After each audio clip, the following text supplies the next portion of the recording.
तेरा वचन मेरे पाँवों के लिए दीपक है और मेरे मार्ग का उजियाला है। तेरा वचन मेरे पाँवों के लिए दीपक है। पहला पाठ नबी यिर्मयाह का ग्रंथ अध्याय 31 पद संख्या 7 से 9 तक। प्रभु ये कहता है, याकूब के लिए आनंद के गीत गाओ जो राष्ट्रों में श्रेष्ठ है। उसका जय जयकार करो, स्तुतिगान सुना दो और पुकार कर कहो, प्रभु ने अपनी प्रजा का, इस्राएल के बचे हुए लोगों का उद्धार किया है। देखो, मैं उन्हें उत्तरी देश से वापस ले आऊँगा, पृथ्वी के सीमांतों से उन्हें एकत्र कर लूँगा। उनमें अंधे, लंगड़े, गर्भवती और प्रसूता स्त्रियां हैं। वे बड़ी संख्या में लौट रहे हैं। वे रोते हुए चले गए थे, मैं उन्हें सांत्वना देकर वापस ले आऊँगा। मैं उन्हें जलधाराओं के पास ले चलूँगा।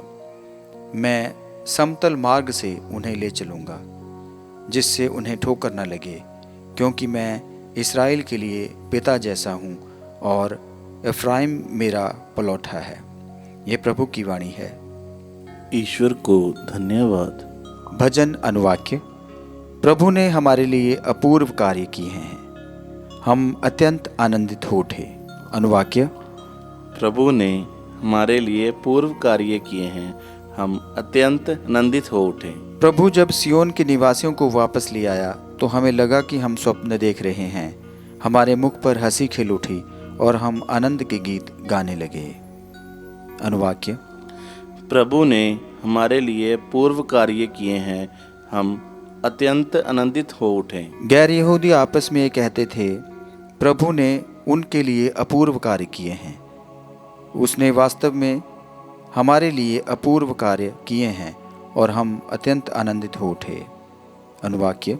प्रभु ने हमारे लिए अपूर्व कार्य किए हैं, हम अत्यंत आनंदित हो उठे। हे प्रभु, मरुभूमि की नदियों की तरह हमारे निर्वासितों को वापस ले आ। जो रोते हुए बीज बोते हैं, वो गाते हुए लूनते हैं।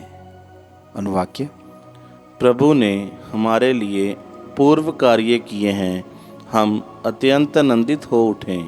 जो रोते हुए चले गए थे, वे पूले लिए लौट रहे हैं, वे गाते हुए लौट रहे हैं। अनुवाक्य।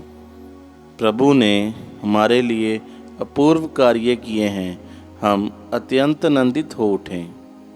दूसरा पाठ इब्रानियों के नाम पत्र अध्याय 5 पद संख्या 1 से 6। प्रत्येक महायाजक मनुष्यों में से चुना जाता है और ईश्वर संबंधी बातों में मनुष्यों का प्रतिनिधि नियुक्त किया जाता है, जिससे वह भेंट और पापों के प्रायश्चित की बलि चढ़ाए। वह अज्ञानियों और भूले भटके हुए लोगों के साथ सहानुभूतिपूर्ण व्यवहार कर सकता है, क्योंकि वह स्वयं भी दुर्बलताओं से घिरा हुआ है। यही कारण है कि उसे न केवल जनता के लिए बल्कि अपने लिए भी पापों के प्रायश्चित की बलि चढ़ानी पड़ती है। कोई भी अपने आप यह गौरवपूर्ण पद नहीं अपना लेता है। प्रत्येक महायाजक हारून की भांति ईश्वर के द्वारा बुलाया जाता है। इसलिए मसीह ने अपने को महायाजक का गौरव नहीं प्रदान किया। ईश्वर ने उनसे कहा, तुम मेरे पुत्र हो, आज मैंने तुम्हें उत्पन्न किया है। अन्यत्र भी वह कहता है, तुम मेलकिसदेक की तरह सदा ही पुरोहित बने रहोगे। ये प्रभु की वाणी है। ईश्वर को धन्यवाद। जय घोष हालेलुया। अनुवाक्य हालेलुया। प्रभु कहते हैं, संसार की ज्योति मैं हूँ, जो मेरा अनुसरण करता है उसे जीवन की ज्योति प्राप्त होगी। अनुवाक्य हालेलुया। संत मार्कुस के अनुसार पवित्र सुसमाचार अध्याय 10 पद संख्या 46 से 52। जब यीशु अपने शिष्यों तथा एक विशाल जनसमूह के साथ यरीको से निकल रहे थे तो तिमियुस का बेटा बर्तिमियुस एक अंधा भिखारी सड़क के किनारे बैठा हुआ था। जब उसे पता चला कि यीशु नाज़री है तो वह पुकार पुकार कर कहने लगा, हे यीशु दाऊद के पुत्र, मुझ पर दया कीजिए। बहुत से लोग उसे चुप कराने के लिए डांट रहे थे, किंतु वह और भी जोर से पुकारता रहा, दाऊद के पुत्र, मुझ पर दया कीजिए। यीशु ने रुककर कहा, उसे बुलाओ। लोगों ने ये कहकर अंधे को बुलाया, डांट से रखो, उठो, वह तुम्हें बुला रहे हैं। वह अपनी चादर फेंककर उछल पड़ा और यीशु के पास आया।